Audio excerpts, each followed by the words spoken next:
Sa nakaraang episode ng I Am Carrying Gold from the Post-Apocalyptic World, matapos magtagumpay ni Wang Bin na makabalik mula sa Post-Apocalyptic World, dala ang napakaraming jewels at gold bars, tuluyan nang nagbago ang kanyang buhay.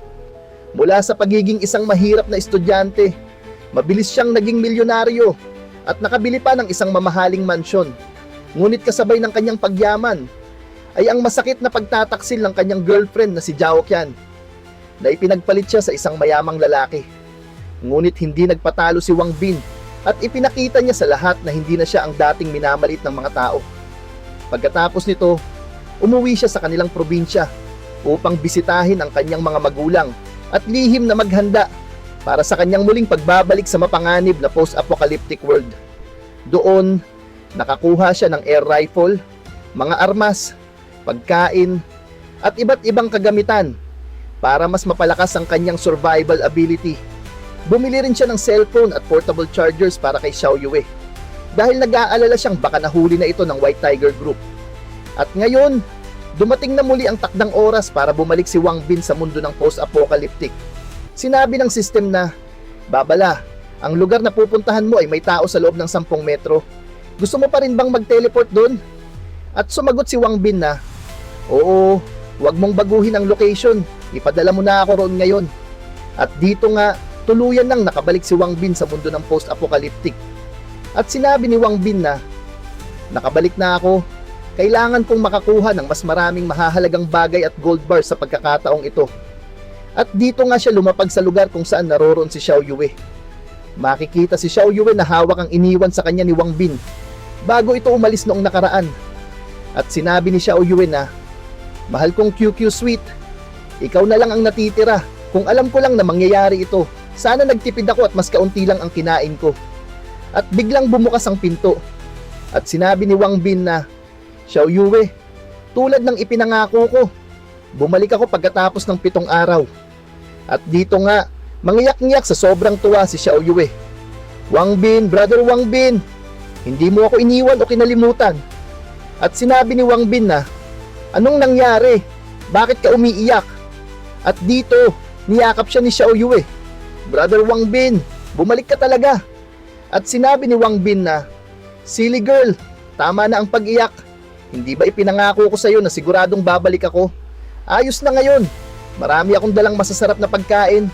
Bakit hindi tayo kumain habang nagkukwentuhan?" At sumagot si Xiao Yue na, "Salamat, brother Wang." At sinabi ni Wang Bin na, "Anong nangyari? Bakit ka sugatan? Bakit ang dami mong sugat?" At sumagot si Xiao Yue na, "Nangyari ito pagkatapos mong umalis. Ganito ang nangyari." At sinabi ni Xiao Yue na, "Mukhang nagbigay ng bounty ang leader ng White Tiger Group para sa mga ulo natin. Nagsimula nang hanapin tayo ng lahat ng wanderers ngayon. Nag-aalala ako sa iyo kaya noong may narinig akong balita tungkol sa iyo, pinuntahan ko yun para tingnan. Pero bitag lang pala yun. Muntik na nila akong mahuli ng ilang beses." At sa isip ni Wang Bin, napasabi siya na wala naman siyang paraan para makontak ako. Pero isinusugal pa rin niya ang buhay niya para hanapin ako sa tuwing may naririnig siyang balita tungkol sa akin.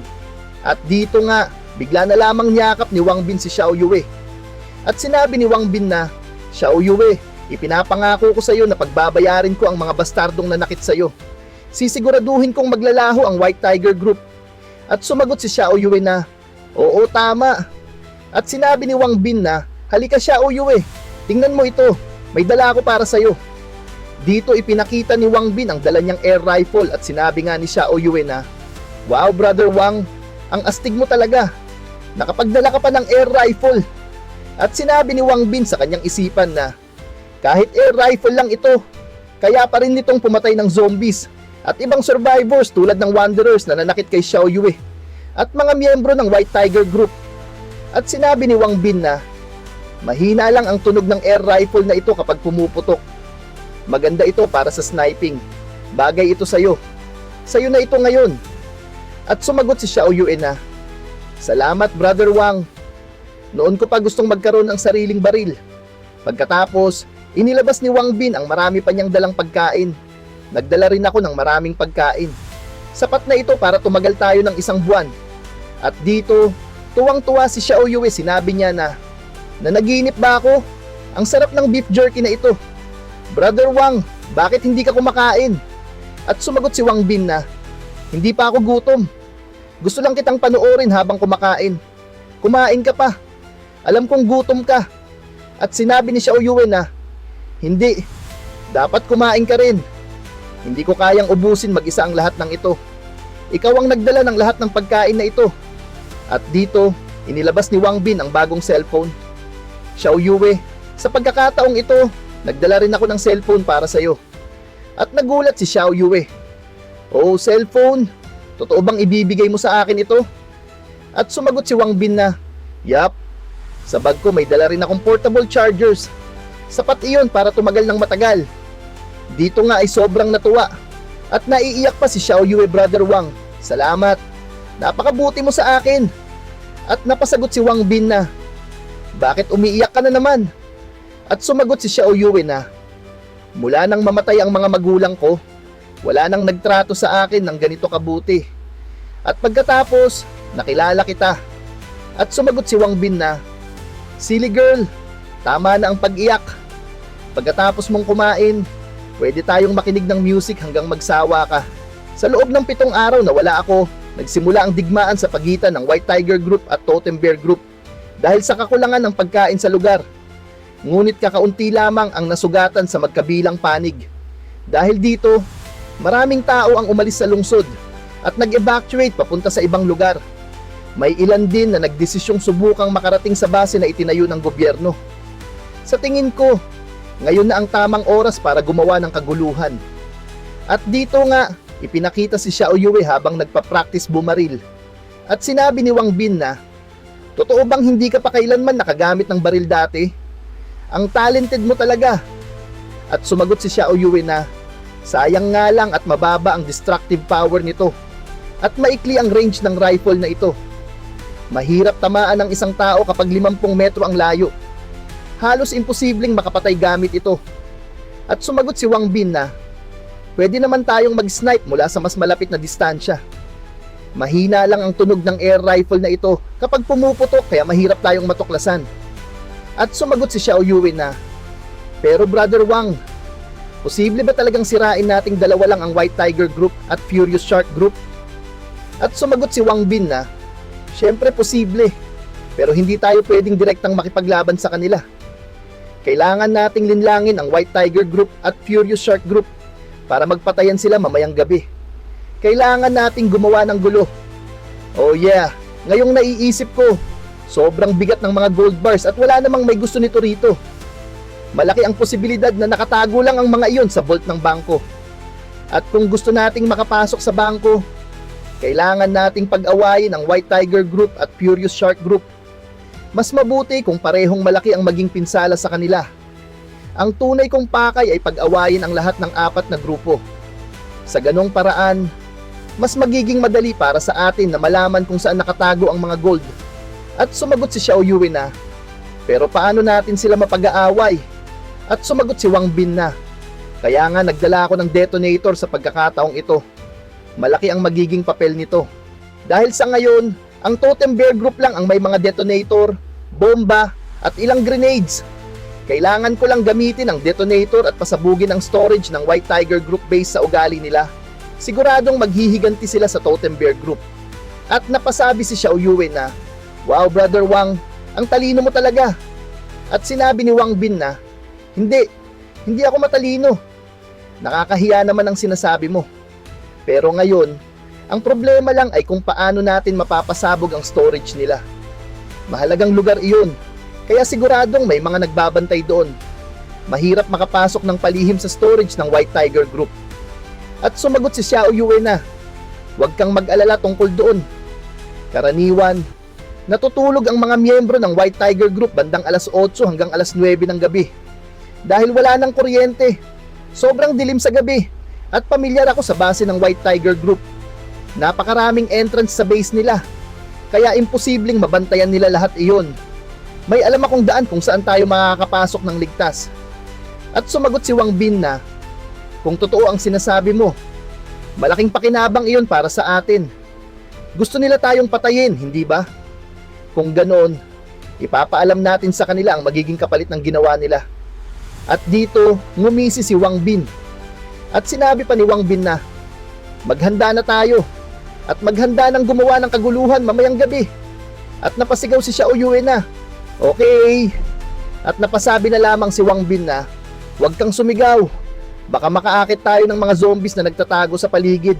At sumapit na nga ang gabi tahimik na kumilos si Wang Bin para pasukin ang lungga ng White Tiger Group. At sinabi ni Wang Bin na, totoo nga, walang nagbabantay sa lugar na ito. Makikita rin na maging ang bantay dito ay natutulog na rin. At sinabi ni Wang Bin pagkakita nila sa natutulog na bantay, huwag mo siyang galawin. Maaalerto lang ang iba. Tahimik tayong umakyat papunta sa 5th floor. At napasabi si Xiao Yue na, bakit sa 5th floor? At sumagot si Wang Bin na, simple lang ang dahilan. Kaunti lang ang bantay sa 1st floor at natutulog pa nga ang bantay habang naka-duty. Ibig sabihin, walang mahalagang bagay dito. Siguradong nasa 5th floor ang storage nila dahil iyon ang pinakamahirap puntahan. Pinakaligtas iyon kaya siguradong doon nila itinatago ang kanilang mahahalagang gamit at food supplies. Kaya ang goal natin ay hanapin kung saan nila tinatago ang pagkain at mga bomba. At dahan-dahan ngang umakyat si Wang Bin sa mga susunod na palapag habang patuloy pa ring natutulog ang bantay. Pagdating nila sa 3rd floor, may mga gising ng bantay na rumoronda sa paligid. Habang nakayuko at gumagapang sila, napasabi si Wang Bin sa kanyang isipan na, hindi ko dapat samantalahin ang sitwasyong ito. Habang kitang-kita nga niya ang puwet ni Xiao Yue. Pagkatapos, pinabagsak nila ang bantay gamit ang anesthesia. Pagdating nila sa 5th floor, mas aktibo na ang mga bantay doon. At sinabi ng isang bantay na, pababa ng pababa ang food supply natin. At sumagot ang isa na, ang natitirang pagkain ay baka tumagal na lang ng 1 buwan. Iniisip ko kung kaya nating talunin ang Totem Bear Group at maagaw ang food supply nila. At sumagot ang isa na, kailangan nating talunin sila at maagaw ang pagkain nila kahit ano pa ang mangyari. At sumagot uli ang isa na, kailangan talaga natin silang talunin. Maaga o huli, mamamatay tayong lahat sa gutom kapag hindi natin nakuha ang pagkain nila. At biglang sinabi ng isa na, huwag kayong maingay. Kapag narinig kayo ng leader natin na nagsasalita ng ganyan, papatayin niya kayo. At sumagot naman ang isa na, alam ko naman iyon. Nag-aalala lang talaga ako. Paano kung hayaan na nga lang? Habang pinagmamasdan ni Wang Bin ang paligid, napasabi siya sa kanyang isipan na mukhang iyon ang kwarto ng leader ng White Tiger Group. At sinabi ng isang bantay na, pupunta muna ako sa banyo. Sasama ka ba? At sinabi naman ng isa na, oo, sasama ako. At dito nga iniwan nila ang kanilang pwesto ng walang bantay. At dahan-dahang kumilos si Wang Bin. At napasabi siya na, mukhang tulog na siya. Mukhang ito na ang warehouse. At napasabi si Xiao Yue na, Brother Wang, narinig kong makikipaglaban na raw ang White Tiger Group sa Totem Bear Group. Kailangan pa ba talaga nating pasabugin ang warehouse nila? At napasabi na lamang si Wang Bin na, mahirap ipaliwanag pero pagkatapos ng 7 araw, kailangan ko na namang umalis ng matagal. Ang food supply ng White Tiger Group ay kaya pang tumagal ng 1 buwan. Patuloy nila tayong huhuntingin sa loob ng panahong iyon. Wala na tayong gaanong oras. Ang pinakamadaling paraan ay pasabugin ang warehouse ng isang grupo at pilitin silang magpatayan para mabuhay. At sumagot si Xiao Yue na, naiintindihan ko na ngayon. At sinabi ni Wang Bin na, pero siguradong nasa leader nila ang susi ng lock na ito. Hindi tayo pwedeng basta pumasok at magkamali ng hula. Kapag nagkamali tayo, baka mamatay tayo rito. At sumagot si Xiao Yue na, huwag kang mag-alala tungkol diyan. Maaasahan mo ako sa pagbubukas ng mga lock. Habang ipinakita nga na may hawak na karayom si Xiao Yue. At napawaw na lamang si Wang Bin at sinabi na, wow, marunong ka pa palang mag-pick ng lock. At sinabi ni Xiao Yue na, kaya kong buksan ang normal na lock gamit lang ang karayom. Mas malaki lang ng kaunti ang lock na ito, pero mabubuksan ko rin agad ito. At napasabi na lamang si Wang Bin na, Xiao Yue, ang galing mo talaga. Maya-maya pa nga lang ay biglang narinig ang sigawan ng mga zombies sa paligid. At dito nga, Nakapasok na ang mga zombies sa lungga ng White Tiger Group habang patuloy pa ring natutulog ang bantay sa first floor. Unti-unting naglalakad ang zombie papunta sa kanya. At unti-unti siyang nagising at napasabi na, "Sino yan?" At biglang nanlaki ang kanyang mga mata. Nakita niya ang napakaraming zombies na pumapasok sa kanilang base. At napasigaw na lamang siya ng, "Tulong! Gumising kayong lahat! Pinapasok tayo ng mga zombies!" Dito nga naging alerto ang mga tao sa loob ng lungga ng White Tiger Group at sinabi ng isang bantay na may nangyari sa second floor. Puntahan natin at tingnan kung ano iyon. At sinabi naman ng isa na inatake ba tayo ng Totem Bear Group? At lumipat ang eksena kina Wang Bin dito nga ay nakapasok na sila sa ginawang vault ng White Tiger Group na ginagamit nilang imbakan ng pagkain at iba pang mahahalagang bagay. At sinabi ni Wang Bin na tama tayo. Ito nga ang warehouse ng White Tiger Group. Umalis na tayo agad pagkatapos nating ilagay ang bomba. At bigla na lamang makikita si Xiao Yue na may hawak na isang sako ng bigas. At sinabi ni Wang Bin na, "Xiao Yue, anong ginagawa mo?" At sumagot si Xiao Yue na, "Napakaraming sako ng bigas dito. Sayang naman kung pasasabugin lang natin. Kukuha lang ako ng isang sako ng bigas." At sinabi ni Wang Bin na, "Iwan mo na iyan dito. Mabigat ang sako ng bigas na iyan. Mababaasa ng tsansa nating makatakas. Magtiwala ka sa akin. Nandito ako. Hindi kita hahayaang magutom." At sumagot na lamang si Xiao Yue na, "Sige kung ganoon." At biglang maririnig ang sigawan sa paligid, "Boss! Boss! Pinapasok tayo ng mga zombies!" At nagulat na lamang sina Wang Bin at Xiao Yue. At sinabi ni Xiao Yue na, "Siguradong doon dumaan ang mga zombies sa dinaanan nating pasukan." At sinabi ni Wang Bin na, "Ikabit na natin agad ang bomba at umalis na tayo habang abala sila sa pagdepensa laban sa mga zombies." Habang patuloy nilang ginigising ang kanilang boss at desperadong kinakalampag ang pinto nito, bigla na lamang sinuntok ng kanilang boss ang isa sa kanila paglabas nito ng kwarto. At sinabi nito na, "Hindi ba sinabi kong huwag ninyo akong gambalain habang natutulog ako?" At sinabi ng isa na, "Ayaw ka sana naming gambalain pero pinapasok tayo ng mga zombies." At sumagot ang boss na, "Zombies? Bakit naman tayo aatakihin ng mga zombies? Posible bang, damn it!" At bigla siyang napalingon sa direksyon ng kanilang warehouse. At dali-dali nila itong pinuntahan. Pagkabukas pa lamang ng pinto ng warehouse ay napasabi ang boss na, "Bakit basag at nakakalat ang mga bote ng alak ko?" At biglang nanlaki ang kanyang mga mata. At napasabi siya na, "Ano iyon? Dynamite iyon." Makikita nga ang mga dinamita na nakakalat sa iba't ibang bahagi ng paligid. At bigla na lamang itong sumabog dahilan para tumilapon sila. At napasabi ang boss na, "Damn it! Mga hayop sila! Ang mahalaga kong warehouse! Siguradong kagagawan ito ng Totem Bear Group." Galit na galit ang boss ng White Tiger Group habang rumuronda naman ang mga bantay para hanapin ang mga nanloob. At sinabi ng isa na, "Narinig kong inatake tayo ng mga zombies dahil sa ginawa ng Totem Bear Group. Siguradong galit na galit ngayon ang boss natin." Samantalang si Wang Bin naman ay dahan-dahan nang tumatakas palabas ng lungga ng White Tiger Group. Habang gumagapang sila sa makipot na daanan, sinabi ni Wang Bin na, "Mukhang gumana ang plano ko. Ngayon ay oras na lang ang hinihintay bago magpatayan ang dalawang grupo. At ngayon, ang natitira na lang ay pag-awayin din ang Shark Group at Bravery Eagle Group." Pagkatapos ay nakarating na sila sa isang labasan. At sinabi ni Xiao Yue na, "Brother Wang, pwede ka nang bumaba. Wala nang bantay rito. Ngunit makikita nga na napakaraming zombies ang naghihintay sa labas ng pinto." At sinabi ni Xiao Yue na, "Bakit ang daming zombies?" At sinabi ni Wang Bin na, "Xiao Yue, mag-ingat ka." At dito nga tuluyang bumukas ang pinto dahilan para makapasok ang napakaraming zombies. Binaril ni Xiao Yue ang mga zombies na lumalapit sa kanya. At napasabi siya na, "Damit, napakarami nila, Brother Wang. Ilalayo ko muna sila." At biglang may sumulpot na miyembro ng White Tiger Group. At sinabi nito na, "Ha, hindi ba ikaw iyong babaeng hinahanap namin? Sandali, ibig sabihin hindi Totem Bear Group ang sumira sa warehouse namin kundi kayo?" At dito nga tuluyang binaril ni Xiao Yue ang lalaking ito.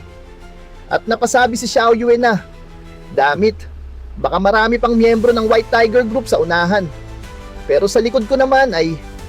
At bigla namang bumaba si Wang Bin at pinugutan ng ulo ang zombie na humahabol kay Xiao Yue. At sinabi ni Wang Bin na kapag zombies ang kalaban, mas maaasahan ang dagger. At sumagot si Xiao Yue na, sa tingin ko rin. At sinabi ni Wang Bin na, marami na akong napatay sa mga games dati, pero ito ang unang beses kong humarap sa totoong zombies. Kapag nalagpasan natin ito, magiging magkasama tayong dumaan sa sitwasyon ng buhay at kamatayan. At sinabi ni Wang Bin na, tara, gumawa tayo ng daan para makatakas tayo. At lumipat ang eksena kung saan ligtas na nakabalik sina Wang Bin sa kanilang bahay. At sinabi ni Wang Bin na, buti na lang at nakagawa tayo ng daan para makatakas. Kung hindi, baka namatay na tayo ron. At bigla na lamang napabulong si Xiao Yue na. Pagkatapos ng lahat ng iyon, pagod at gutom na ako. At biglang naglabas si Wang Bin ng isang snack. At sinabi ni Wang Bin na, para ipagdiwang ang tagumpay natin, kumain ka hanggat gusto mo. Kukuha pa ako ng pagkain sa bag ko ngayon. At dito, inilabas ni Wang Bin ang napakaraming snacks. Nanlaki ang mata ni Xiao Yue at tumulo pa ang kanyang laway. Brother Wang, isa kang anghel. Pagkatapos ay bigla na lamang niyang nilantakan ang mga snacks. At napasabi na lamang si Wang Bin na, kahit matagal na kitang kilala, hanggang ngayon ay namamangha pa rin ako sa lakas mong kumain. Pagkatapos ay nagbukas si Wang Bin ng isang latang beer. At nanlaki ang mata ni Xiao Yue at napasabi na, Brother Wang, pwede mo ba akong patikimin ng beer na iniinom mo ngayon? At sinabi ni Wang Bin na, hindi dapat umiinom ng beer ang maliliit na babae. Marami naman akong dalang soda at juice para sa'yo. At sumimangot si Xiao Yue at sinabi niya na, hindi na ako maliit na bata. At napabulong na lamang si Wang Bin na, bukod sa edad, malalaki nga ang ibang bagay. At sinabi na lamang ni Wang Bin na, sige, babalik muna ako sa kwarto ko para punasan ang katawan ko at magpalit ng malinis na damit. Ikaw rin, matulog ka ng maaga pagkatapos mong kumain, okay? At pumasok na nga sa kanyang kwarto si Wang Bin pagkatapos, habang nakatitig si Xiao Yue sa lata ng beer. Napasabi siya na, iniisip ko kung ano kaya ang lasa ng beer. Gusto ko rin itong subukan. At lumipat ang eksena kay Wang Bin. At tinanong niya ang system na, System, noong nilalabanan ko ang mga zombies kanina, may mga notifications akong nakita. Ipakita mo yun sa akin ngayon. At sinabi ng system na, mangyaring basahin ng mabuti. At bigla na lamang napasabi sa isip ni Wang Bin na, mabuti rin ang pagtrato niya sa akin, hindi tulad ni Zhao Ken. Dapat ba akong... At bigla niyang kinurot ang sarili niya at sinabi na, Wang Bin, ano bang iniisip mo? Kumalma ka at magpakatino ka. Hindi ko pwedeng samantalahin siya. Maliligo muna ako ng malamig para kumalma. Kailangan kong magpigil. Makikita nga rito si Xiao Yue na nakahiga sa kama. At nang makalabas si Wang Bin, biglang bumangon si Xiao Yue at napasabi sa kanyang isipan na, bakit basta na lang umalis si Brother Wang? Dito nga, inakala ni Xiao Yue na hahalikan siya ni Wang Bin. Kaya napasabi pa siya sa kanyang isipan na, kapatid lang ba talaga ang tingin niya sa akin? At bigla na lamang siyang napasabi na, bakit ba ganito ang iniisip ko? Nakakainis talaga. At lumipat ang eksena kay Wang Bin. Sinabi ng system na, ipinapakita na ang status screen information.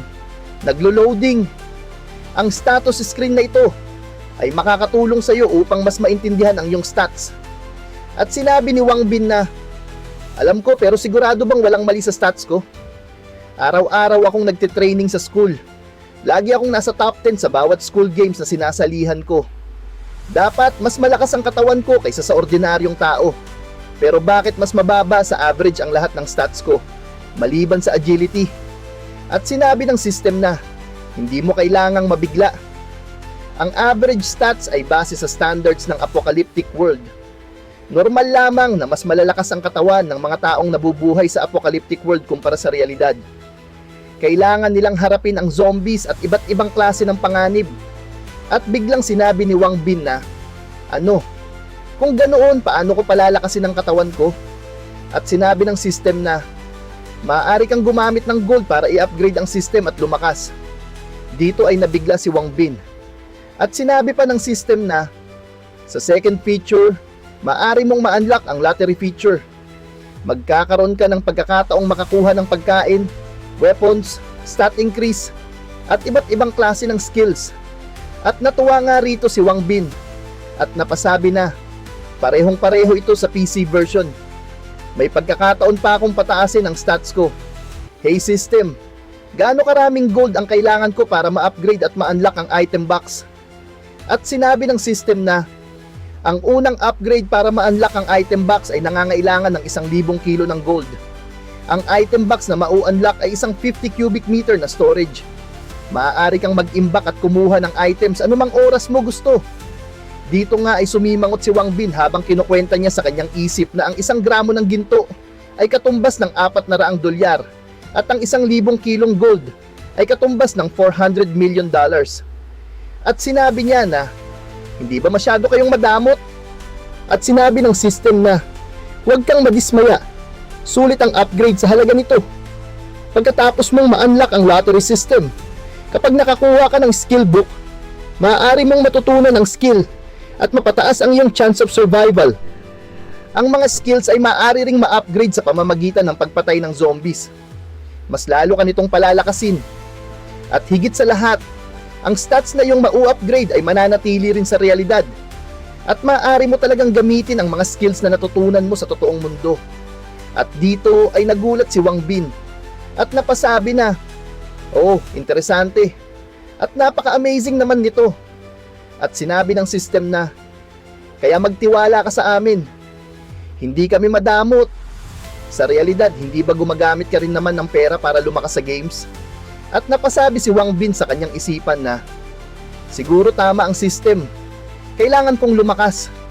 Hindi lang dahil puno ng panganib ang apocalyptic world, kundi dahil nakaaway ko rin ang ligay sa realidad.